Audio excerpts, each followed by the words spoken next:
दोस्तों ये बात लॉकडाउन के समय की है, जब सभी लोग अपने घरों के अंदर ही रहते थे। ठीक उन दिनों अपने घर में रहते हुए भी वो सभी काफी बोर हो रहे थे।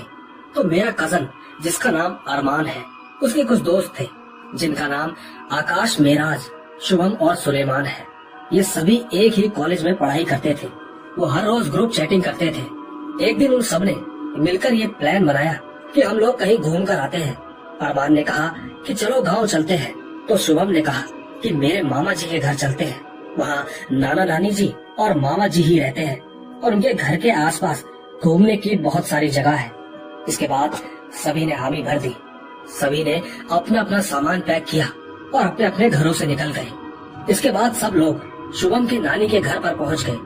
उसकी नानी ने सबको अच्छे से रहने के लिए एक कमरा दिया था और वो लोग उस दिन जब वहाँ पहुँचे थे तो सभी लोग सफर से काफी थक गए थे। उस दिन रात भी काफी हो चुकी थी, तो लोगों ने जल्दी से खाना खाया और चुपचाप सो गए ताकि वो अगले दिन भर बाहर घूम सके। वो लोग दूसरे दिन सुबह जल्दी से नाश्ता करके गांव घूमने के लिए निकल गए।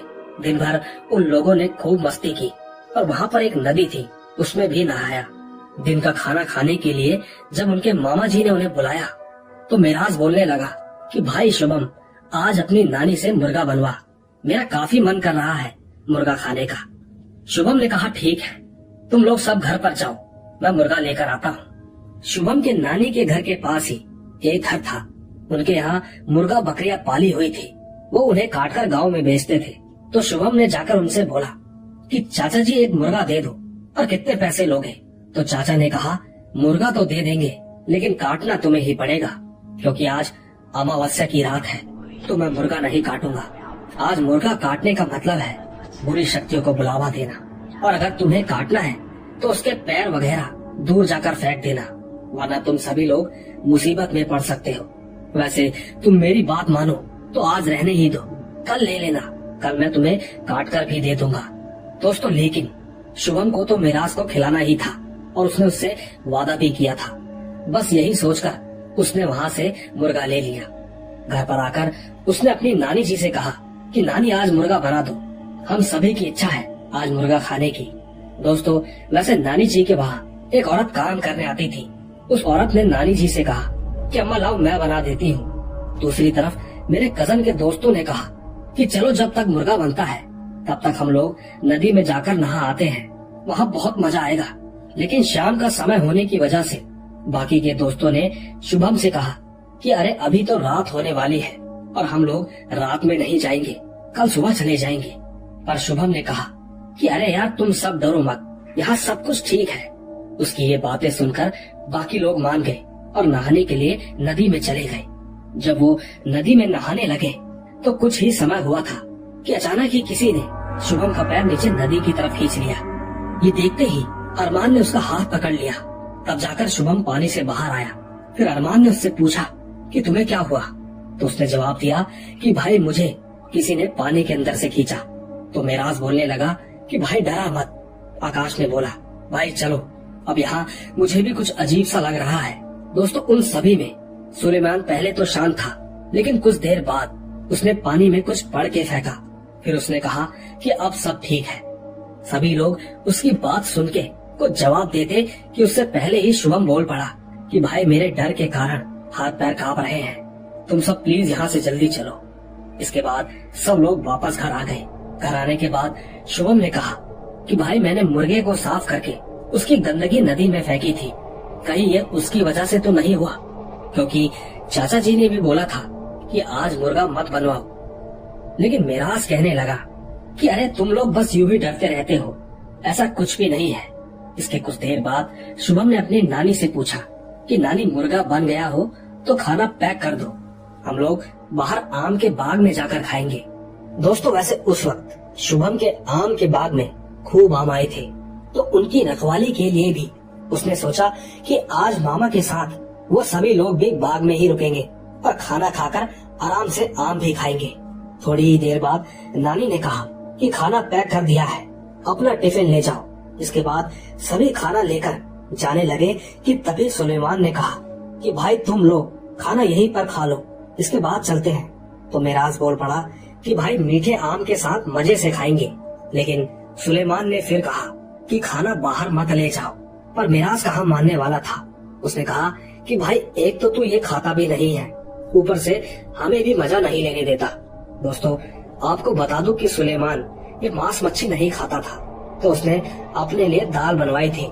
सुलेमान ने अपना खाना खाके वो सब निकल ही रहे थे कि तभी अचानक से उसके मामा जी को किसी के रोने की आवाज सुनाई दी। वो तुरंत उठ के चले गए और बोले कि लड़कों तुम लोगों ने कुछ सुना? तो सभी ने जवाब दिया कि नहीं। फिर सभी के सभी अपनी बातों में लग गए थे।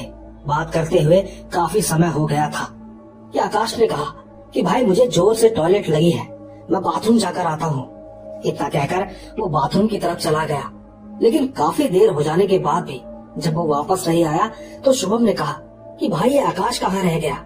सब लोगों ने मामा जी से कहा कि चलिए मामा देख कर आते हैं कि आखिर आकाश कहाँ रह गया है। इसके बाद वो सभी मिलकर आकाश को इधर उधर ढूंढने लगे, लेकिन उन लोगों को आकाश कहीं भी नहीं मिला। तो फिर सब ने उसे काफी आवाजें लगाई, परंतु उसकी तरफ से कोई जवाब नहीं आया। तब अरमान ने कहा कि कहीं आकाश घर तो नहीं चला गया, चलो हम सब घर पर देख के आते हैं। जब सभी लोग घर पर गए तो वो वहाँ पर भी नहीं था। सभी लोग परेशान हो गए थे कि तभी अचानक से सुलेमान ने कुछ मंत्र से पढ़े और अपनी आंखें बंद करके कहा कि ये जो सामने पलंग रखी है उसे हटाओ। जब सबने वो पलंग हटाई तो देखा कि उसके नीचे की जमीन खोदी हुई सी लग रही थी, जैसे कि अभी अभी किसी ने उस जमीन को खोदकर वापस से बंद किया हो। फिर उन लोगों ने जल्दी से अपने हाथों से उस जमीन की मिट्टी को हटाया तो पाया कि उसके नीचे तो सच में आकाश है। सबने उसे तुरंत बाहर निकाला, नब्ज चेक की तो वो बेहोश था। ये सब देखकर सभी लोग बेहद डर गए थे। इसके बाद शुभम के मामा जी ने जल्दी से आकाश को उठाया और घर पर लेकर गए। जब उसे होश आया तो उसने जो बताया वो सुनकर बाकी के लोग भी एकदम सुन्न पड़ गए। उसने बताया कि उस जगह पर एक काला सा और लंबा सा साया था जिसकी आंखें एकदम लाल थी। वो खड़ा हुआ था। उसने उसे देखकर एकदम से उसका गला पकड़ लिया और हवा में उठा दिया, जिसकी वजह से वो सांस तक नहीं ले पा रहा था। इसके बाद कब वो बेहोश हो गया उसे पता ही नहीं चला। इसी कारण वो किसी को भी अपनी मदद के लिए पुकार भी ना सका। दोस्तों इसके बाद उसे समझा बुझाकर सुला दिया गया, लेकिन उन लोगों ने उसे ये नहीं बताया था कि वो आधे घंटे के बाद जमीन के नीचे से मिला है। सबके सब काफी डरे हुए थे। इसके ठीक अगले दिन सभी लोग अपने अपने घर वापस जाना चाहते थे, लेकिन आकाश को काफी तेज बुखार आ गया था, जिसकी वजह से उन सभी को वहाँ पर रुकना पड़ा, क्योंकि वापस जाकर उसके माता पिता को क्या बताते। इसलिए उन्होंने वही गांव में ही सही होने तक रुकना ही ठीक समझा। लेकिन उन्हें क्या पता था कि अभी उनके साथ और भी कुछ होने वाला है। ठीक उसी रात जो हुआ वो तो उससे भी भयानक था। रात को जब सब सो रहे थे तब वही लंबा सा आदमी उनके कमरे के बाहर जो पेड़ लगा हुआ था उस पर बैठकर अपने पैरों से कमरे की खिड़की खटखटा रहा था। दरअसल दोस्तों उन लोगों का कमरा सेकंड फ्लोर पर था और ठीक घर के बाहर एक नीम का पेड़ था जिसकी डालियां कमरे की बैल्कनी तक आती थी। जब वो खिड़की खटखटा रहा था तो सबकी नींद खुल गई थी, पर जैसे ही उन लोगों ने खिड़की खोली तो उन सबके होश उड़ गए थे। सब लोग उसे देखकर एकदम से डर गए, लेकिन उन सब में सिर्फ सुलेमान ही नॉर्मल खड़ा था।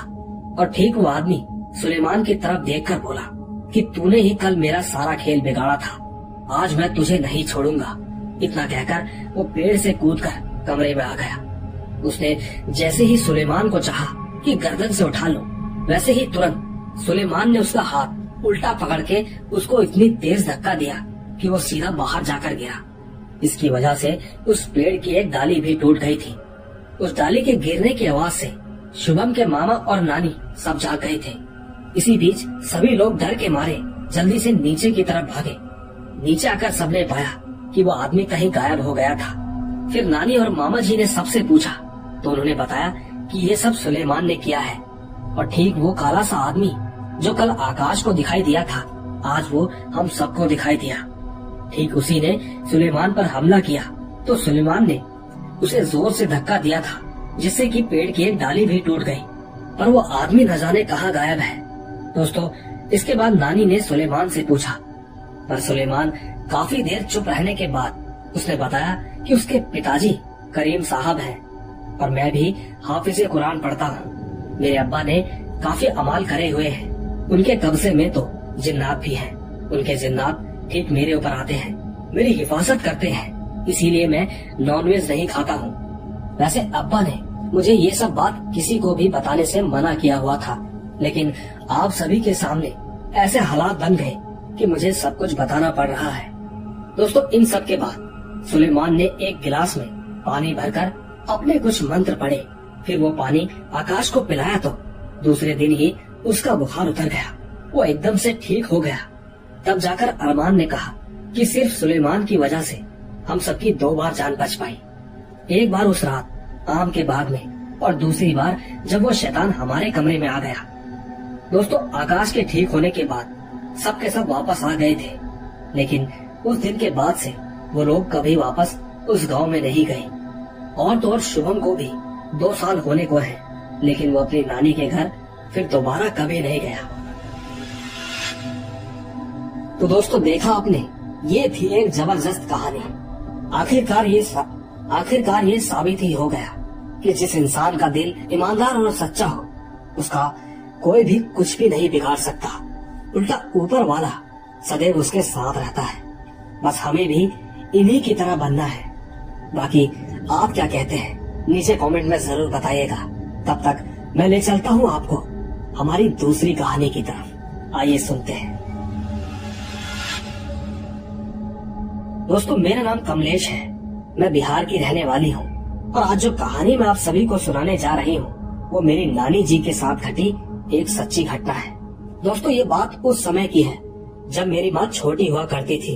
एक दिन रात का समय था, तो उस समय तकरीबन 1 या 2 बज रहे होंगे।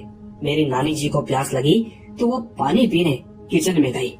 वहाँ पहुंचकर उन्होंने देखा कि पानी तो खत्म हो चुका था। वैसे मैं बता दूं कि मेरी नानी जी के घर के बगल में एक कुआं था। सभी लोग उस कुएं से पानी भरते थे। जब नानी को किचन में पानी नहीं मिला तो वो उस कुएं से पानी भरने गई और जब नानी जी पानी भर रही थी तभी उन्होंने देखा कि उस कुएं के सामने कुछ ही कदम की दूरी पर एक आम का पेड़ था। उस पेड़ के नीचे छोटे छोटे साइज की सफेद और चमकीले रंग के दिखने वाली चीज थी। लेकिन मेरी नानी बहुत बहादुर थी। उन्होंने थोड़ी देर वहीं पर रुककर देखा तो पता चला कि वो तो 5 या 6 लोग थे। वो सब आम के पेड़ से आम तोड़ रहे थे। मेरी नानी ने वो सब देखा तो वो घर चली गई और ठीक नाना और उनके भाई को जगा कर ले आई। जब उन लोगों ने कुएं के पास आकर देखा तो आम के पेड़ के पास कोई भी नहीं था। फिर नाना जी ने नानी जी से कहा कि शायद कोई बच्चा होगा, वो आम तोड़कर भाग गया होगा। अभी रात बहुत हो गई है, कल देखते हैं। दोस्तों, फिर अगली सुबह नानी जी ने वहाँ पर जाकर देखा तो पेड़ से एक भी आम टूटा हुआ नहीं था। आखिर ये सब था क्या? दोस्तों, आप सभी को क्या लगता है कि वो सफेद और चमकीली जैसे दिखाई देने वाली चीज आखिरकार क्या हो सकती है? कमेंट में जरूर बताइएगा। साथ ही बहुत साल पहले की बात है, एक दिन रात को मेरी नानी रात के 11 बजे वॉशरूम जा रही थी। लेकिन दोस्तों, जैसे कि आप सभी जानते ही हैं, पहले के जमाने में घरों में टॉयलेट नहीं हुआ करते थे, तो सभी लोग खेतों या फिर जंगलों में जाया करते थे। ठीक उसी तरह नानी जी भी वॉशरूम के लिए खेत में गई थी। वो ठीक जैसे ही वहाँ पर बैठी ही थी कि उन्होंने देखा कि सामने बांस के पेड़ से कुछ अजीब सा दिखाई देने वाला उस पेड़ से काफी तेजी से नीचे उतर रहा था। नानी जी वो सब देखकर बहुत ज्यादा डर गई थी। इसके बाद नानी जी वहाँ से जल्दी से उठी और काफी तेजी से भागने लगी। जब उन्होंने पीछे मुड़कर देखा तो वो अजीब सा दिखने वाला भी ठीक उनके पीछे आ रहा था, पर तब तक वो अपने घर के अंदर चली गई थी। दोस्तों, सच में वो बेहद खौफनाक था। इसी तरह एक बार मेरे भाइयों के साथ भी ऐसी घटना हो चुकी है। मेरे 2 भाई हैं, एक का नाम सम्राज तो दूसरे का लक्ष्य है। ये बात 2 साल पहले की है। वो दोनों एक शादी में गए हुए थे और जब रात को दोनों भाई वहाँ से वापस लौट रहे थे तब उन्हें रोड के बीचों बीच एक रोता हुआ बच्चा दिखाई दिया।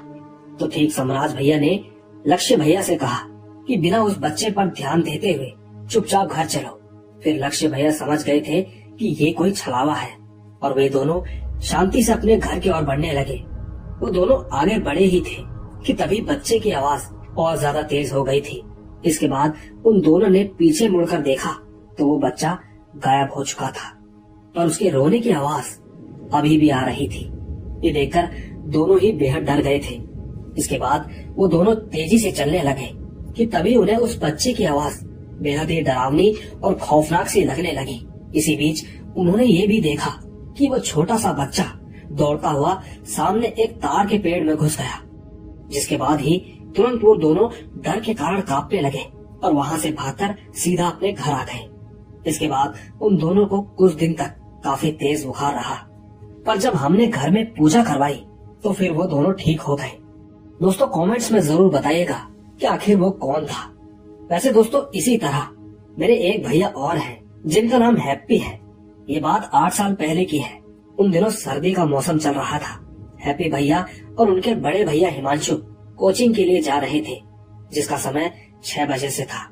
वैसे आपको तो पता ही होगा कि सर्दियों के मौसम में सुबह 6 बजे काफी अंधेरा हो जाता है।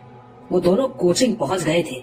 उस वक्त वो दोनों छत से कुछ लाने के लिए जैसे ही ऊपर पहुंचे ही थे कि तभी उनकी नजर बगल के एक पेड़ पर पड़ी। उन्होंने देखा कि एक औरत जिसके पैर उल्टे थे और उसका पूरा शरीर काला और जला हुआ था, वो जमीन से 2 फीट ऊपर उड़ रही थी। ये सब देखते ही वो दोनों बहुत ज्यादा डर गए और दौड़ के नीचे भागे। नीचे जाकर उन्होंने अपने टीचर को सारी बात बताई, जिसके बाद उन टीचर ने छुट्टी होते ही उनको उनके घर तक छोड़ दिया था और ठीक सारी बातें उनके घर में भी बता दी थी। वैसे इस घटना के बाद तो उनके घर के लोग उन्हें कोचिंग छोड़ने जाया करते थे। हालांकि इस घटना को 8 साल बीत चुके हैं, परंतु जब भी वो दोनों इस वाकया को याद करते हैं तो आज भी उनके रोंगटे खड़े हो जाते हैं। बाकी मुझे बेहद खुशी है कि मेरे छोटे छोटे किस्से जो कि महेश जी द्वारा आप सबके सामने रखे गए, उम्मीद है आपको ये जरूर पसंद आएंगे। बाकी आपको जो भी ठीक लगे नीचे कमेंट में जरूर बताइएगा।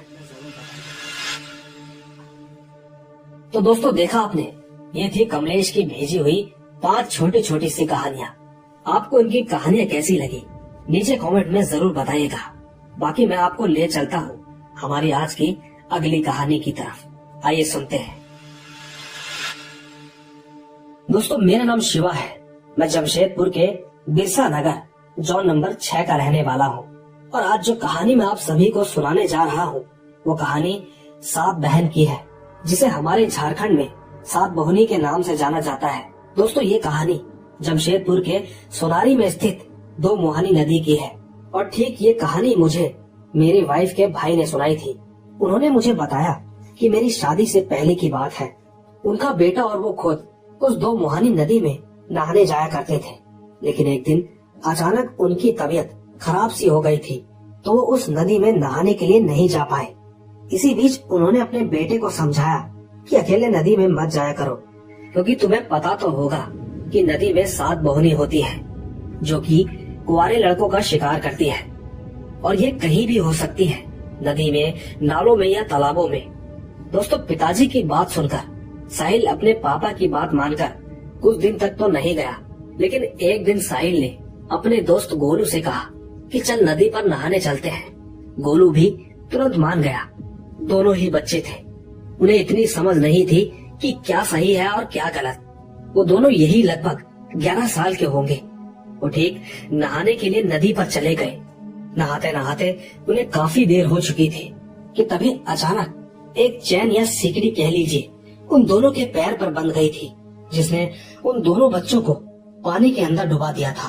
तब कुछ लोगों ने उन्हें डूबता हुआ देख लिया था। सभी लोग शोर मचाने लगे और वहाँ पर भीड़ जमा हो गई। उधर घर न पहुँचने के कारण साहिल के पिताजी ने भी उसे खोजना शुरू कर दिया था, जिसके कारण वो भी नदी के किनारे पहुँच गए थे। वहाँ पहुँचकर जब उन्होंने भीड़ देखी तो लोगों से पूछा कि इतनी भीड़ क्यों है, क्या हुआ है? तो कुछ लोगों ने बताया कि यहाँ 2 बच्चे नहाते हुए डूब गए। इतना सुनते ही साहिल के पिता के होश उड़ गए थे। उन्होंने तुरंत पूछा कि वो दोनों दिखने में कैसे थे। तब एक आदमी ने कहा कि एक सांवला था और एक गोरा था। उस आदमी की बातें सुनकर साहिल के पिताजी सब समझ गए थे, पर वो रोने के अलावा और कुछ भी नहीं कर सकते थे। तब जाकर कुछ लोगों ने पुलिस को फोन किया। पुलिस के आते ही उन्होंने गोताखोर को बुला लिया और खोज चालू की। इसके बाद गोताखोर बाहर आकर बोले कि ताज्जुब की बात है, इतना गहराई में खोजने के बाद भी डेड बॉडी नहीं मिली। फिर 1 घंटा और खोजने के बाद सब चले गए। पुलिस ने कहा कि आगे नदी में हमने जाल डाल दिया है, अगर बॉडी बहकर जाएगी तो उस जाल में फंस जाएगी।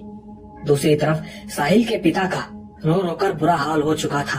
फिर जब गोलू की माँ को पता चला तो वो तो रोते रोते बेहोश ही हो गई। इन सब के बाद साहिल के पिता एक पंडित जी से मिले और उन्हें सब कुछ बताया।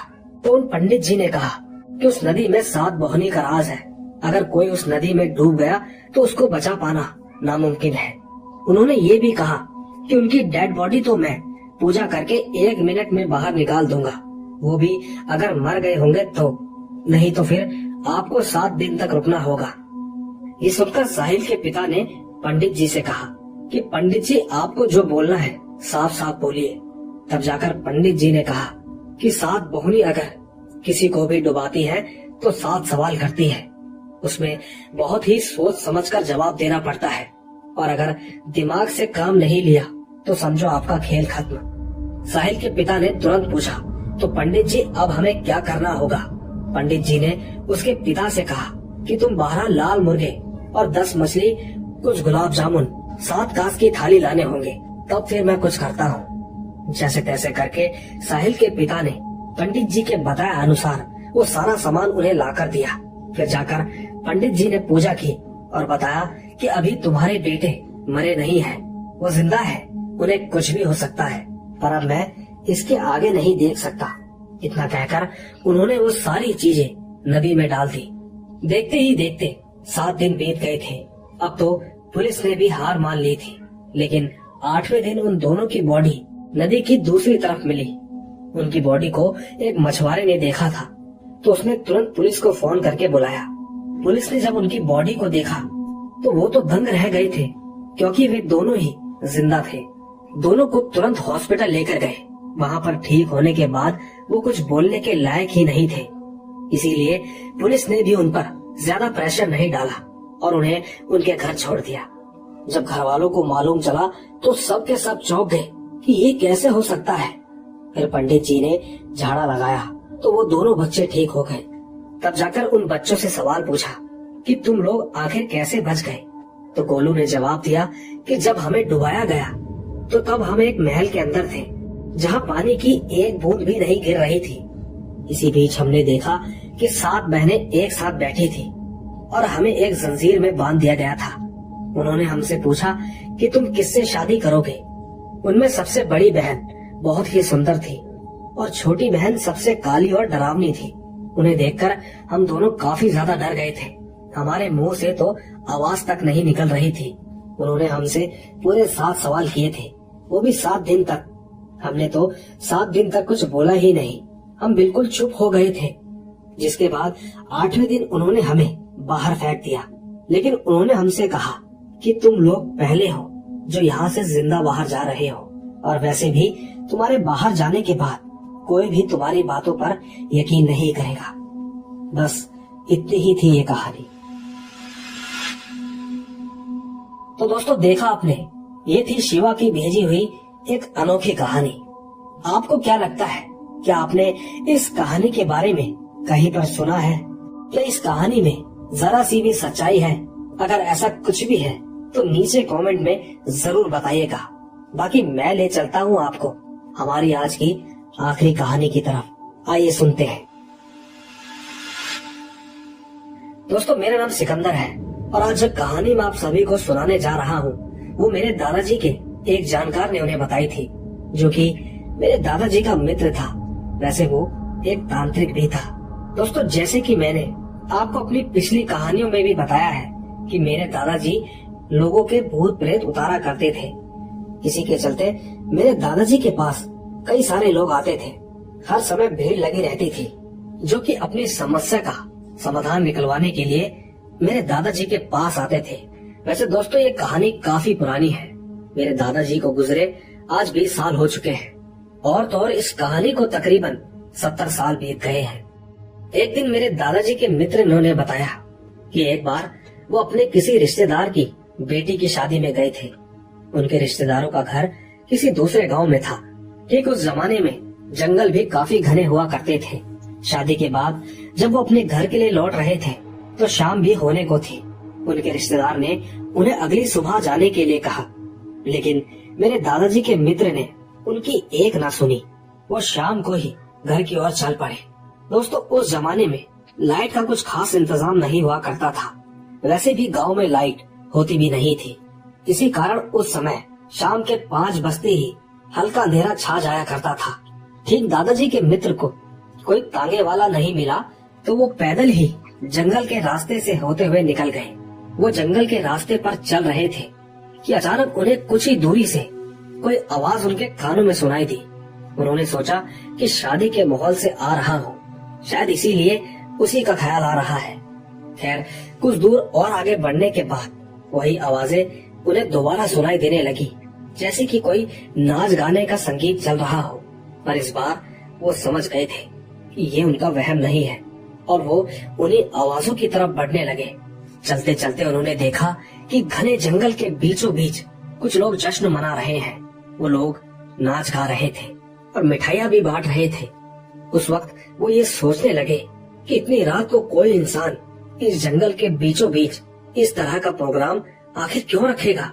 यही सोचकर वो जिस शक्ति को पूजते थे उन्होंने उनका ध्यान किया तो उनकी देवी ने उनके कान में बताया कि ये सब प्रेत है और उन्होंने तुम्हें देख लिया है। अगर तुम यहाँ से भागे तब भी वो तुम्हें नहीं छोड़ेंगे। फिर उन्होंने उस देवी से अपने आप को बचाने का उपाय पूछा तो देवी ने उनके कान में ही कहा कि तुम भी उनकी खुशी में शामिल हो जाओ और याद रहे अपने सभी वस्त्र उतार देना। दोस्तों, उन्होंने फिर वैसा ही किया। उन्होंने अपने सभी कपड़े उतारकर एक झाड़ी पर टांग दिए और ठीक उनकी तरफ जाने लगे। लेकिन उन प्रेतों ने उन पर कोई ध्यान नहीं दिया। उन प्रेतों की पार्टी में जाकर वो एक झाड़ के पास बैठ गए। हालांकि उन्हें डर तो लग रहा था, लेकिन वो अपने डर पर काबू पा रहे थे। वो मन ही मन अपनी देवी का नाम जप रहे थे। उनमें से कुछ प्रेत दादाजी के मित्र के पास आकर उन्हें घूरने लगे। ये देखकर तो वो बहुत ज्यादा डर गए, लेकिन उन्होंने डर को उन प्रेतों के सामने जाहिर नहीं होने दिया। वो उनकी तरफ देखते हुए चुपचाप बैठे रहे। उन्हें ऐसा चुपचाप बैठा देखकर सभी प्रेत बोलने लगे कि ये तो हमारी ही बिरादरी का है। ये जानकर वो सभी खुश होने लगे। मेरे दादाजी के मित्र सारी रात वहीं बैठकर उन प्रेतों का नाच गाना देख रहे थे। वो लोग काफी डरावनी सी आवाज में कुछ गा रहे थे और काफी अजीब सा डांस कर रहे थे। इतने में कुछ प्रेत उनके पास आए और उन्हें मिठाई देने लगे। उन्हें ना चाहते हुए भी वो मिठाई लेनी पड़ी। मिठाई देने के बाद सभी प्रेत उनकी तरफ गौर से देखने लगे। ये देखकर वो थोड़ा घबरा गए और मिठाई खाने लगे। उन्हें मिठाई खाता देख सभी प्रेत खुश हुए और फिर से यही बोलने लगे कि ये हमारी ही बिरादरी का है। इसी बीच उन्होंने एक बात नोट की कि सभी प्रेत कुछ गुड़गुड़े थे, मतलब कि सभी नाक से बोलते थे। वो यही सब देखते रहे और मिठाई खाते रहे। वैसे वो मिठाई खाने में उन्हें बिल्कुल भी अलग नहीं लगी। वो मिठाई बिल्कुल ताजी थी।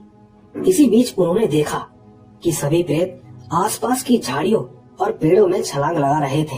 देखते ही देखते एक के बाद एक गायब होते जा रहे थे। धीरे धीरे सभी प्रेत गायब हो गए। जहाँ कुछ समय पहले तक इतनी ज्यादा भीड़ थी, वहीं पर अब सन्नाटा पसर गया था। ये सब देखकर दादाजी के मित्र को कुछ राहत सी मिली, लेकिन कुछ मिठाइयाँ उनके पास अभी भी बची हुई थी। वो चुपचाप वहाँ से उठे और उस झाड़ी के पास जाने लगे जहाँ पर उन्होंने अपने कपड़े रखे हुए थे। उन्होंने अपने कपड़े पहने और बची हुई मिठाई, जो कि लड्डू थे, उसे उन्होंने अपने कुर्ते की साइड की जेब में डाल दिए और सोचा कि ये मिठाई घर जाकर खाऊंगा। लेकिन उनके मन में ये बात हैरानी कर रही थी कि वो सभी अचानक कहाँ चले गए। यही जानने के लिए उन्होंने अपनी सिद्ध की हुई देवी से पूछा तो उनके कान में देवी ने बताया कि सुबह के 4 बज गए हैं और ये उनके वापस जाने का समय होता है। यही सब उन्होंने दादाजी को बताया कि वो जंगल पार करने के बाद जैसे तैसे घर पहुँचे। आधा दिन बीत चुका था। उन्होंने अपने साथ बीती घटना को सभी गांव वालों को बताया और सबूत के तौर पर मिठाई दिखाने लगे। परंतु जैसे ही उन्होंने अपने कुर्ते की जेब में हाथ डाला तो देखा कि मिठाई की जगह उनकी जेब मल से भरी हुई थी, एक तरह की गंदगी।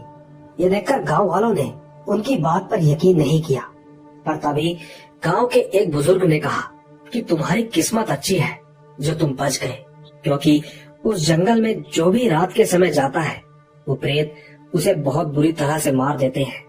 हालांकि तुम एक समझदार आदमी हो, इसीलिए तुम वहाँ से बचकर लौट आए हो। अगर इस बीच कोई अनजान होता तो उसकी मौत एक रहस्य बन जाती। तो दोस्तों देखा आपने, ये थी सिकंदर की कहानी। वैसे इनकी कहानी भी काफी लाजवाब थी, पर आपको क्या लगता है हमारी आज की कहानियां अगर आपको थोड़ी सी भी पसंद आई हो तो कहानियों को लाइक, शेयर और कमेंट जरूर